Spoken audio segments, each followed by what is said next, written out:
ओशो हिप्पियों के विद्रोह करने की जो तरीका है, विद्रोह करने की जो उनका स्वभाव है, इस चीज़ को बहुत अच्छे से वर्णन करते हैं और उनको हिप्पियों के विद्रोह करना बहुत पसंद आता है। उनका ये कहना है कि विद्रोह करना जो है ये अपने आप में एक बड़ा काम है। क्यों? क्योंकि आजकल की जो परिस्थिति है इसमें हर कोई हाजी हाजी करते फिर रहा है। जो भी देखिए, अगर किसी ने किसी साहब ने अगर बोल दिया है क्या तुम जाके ये काम कर लो, तो पूछेगा भी नहीं ये काम क्यों करना है करके, वो डायरेक्टली हाँ बोल देगा।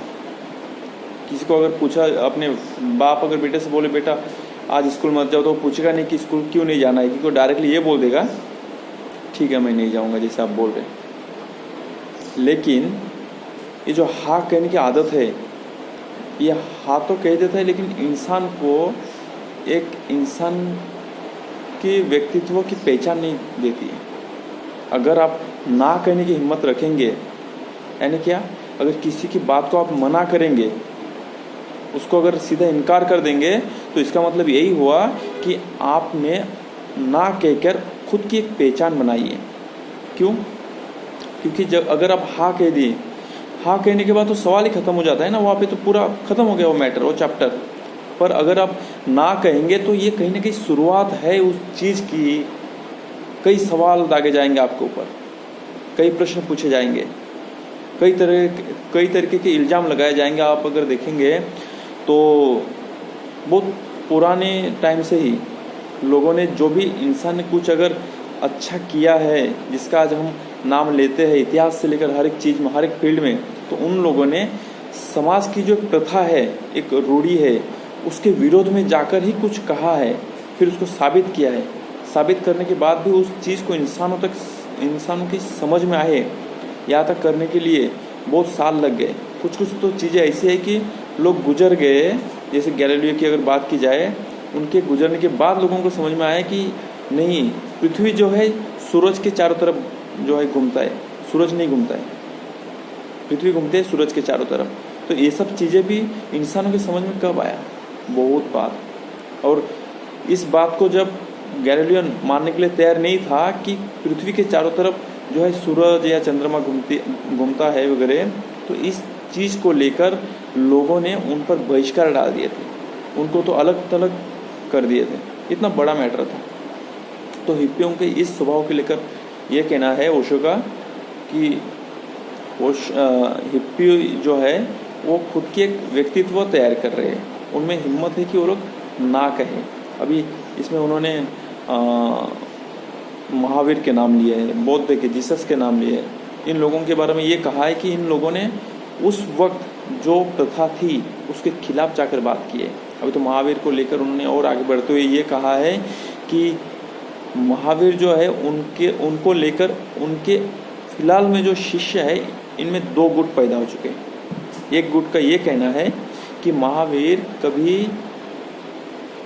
जो है नंगे घूमते नहीं थे, वे कपड़े पहनते थे और वो अदृश्य कपड़े थे।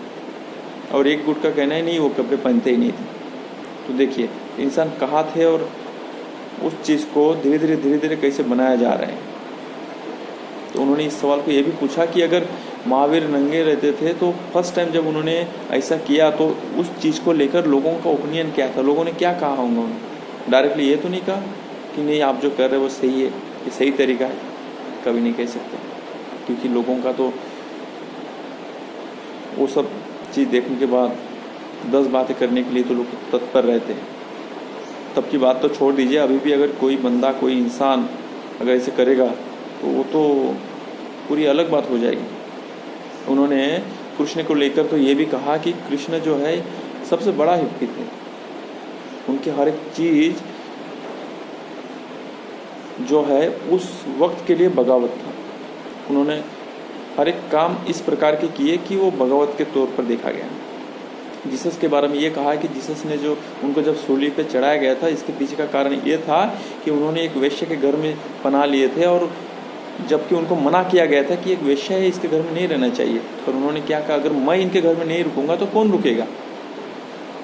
और जब उनको सूली पर चढ़ाया गया तो वहाँ पे जो लोग थे उनके शिष्य नहीं थे जो बुद्धिमान थे, वहाँ पे जो लोग थे वो 2 जन ही थे, एक और दोनों भी औरत, और उसमें से एक थी वही वेश्या, जिनकी वजह से उनको सूली पर चढ़ाया गया था। बताने का मतलब ये है कि लोगों ने यहाँ तक उनके हाल कर दिए थे। और उसमें और एक चीज़ है, उनके साथ में 2 और चोरों को भी सूली पर लटकाया गया था। पर जो वहाँ पे देखने वाले लोग थे, उन्होंने ये सवाल पूछा कि इन 2 चोरों को सूली पर क्यों चढ़ाया जा रहा है, लेकिन किसी ने ये नहीं पूछा कि जीसस को सूली पर क्यों चढ़ाया जा रहा है। देखिए, लोगों के सवाल भी है, तो सवाल किस चीज़ को लेकर है। अगर आप बगावत करते हैं तो आपको समाज की घृणा सहन करना पड़ेगा।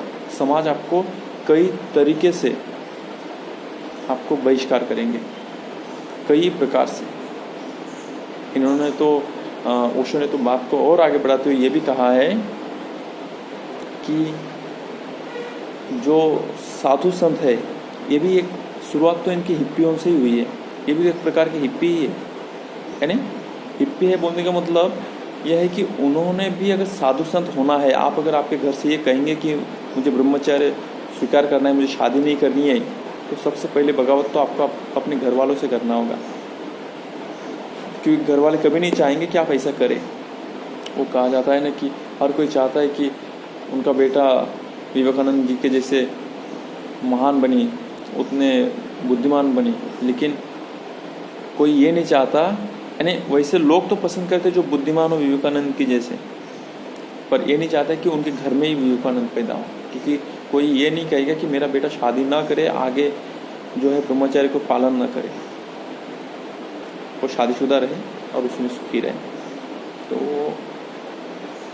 उन्होंने ये सब चीज़ों को लेकर इतनी डीप बात की है कि बहुत ही ज़्यादा उन चीज़ों को जितना देखा जाए उतना ही कम है कि हिप्पियों के नेचर को लेकर, हिप्पियों के जो नेचर है उस चीज़ को लेकर उन्होंने बहुत ही दूर की बात की है कि अगर आप अपने घर पे अगर अपने माँ बाप की किसी बात को अगर ना कहते हैं, तो इसका मतलब यह है कि आप में सवाल करने की ताकत है। जो लड़के देखेंगे, एक्चुअली सही भी बात है, जो मूर्ख बच्चे होते हैं वो अपने माँ बाप टीचर की जो बातों को लेकर हर एक बात को हाँ हाँ हाँ हाँ कहते रहते हैं, लेकिन जो बुद्धिमान होते हैं वो लोग हाँ में हाँ नहीं मिलाएंगे। कई तो होता ऐसा भी है कि वे अपने टीचर के या फिर अपने माता पिता के बातों को भी गलत ठहरा देते हैं कि आप कहीं ना कहीं गलत है, ये जो आपकी थिंकिंग है, ये जो आप कह रहे हैं, ये सही नहीं है। तो अगर आप ना कहेंगे तो इसका मतलब ये सोचिए कि आपके पास खुद के एक प्रिंसिपल है, खुद की एक वजूद है जिसकी वजह से आप ना कह रहे हैं। आप इसलिए ना नहीं कर रहे कि जस्ट ना कहना है। हाँ तो कहने वाले पूरे दुनिया भर में पड़ी हुई है, ना कहने की अगर ताकत है तो ये समझ लीजिए कि आपके खुद के एक व्यक्तित्व है।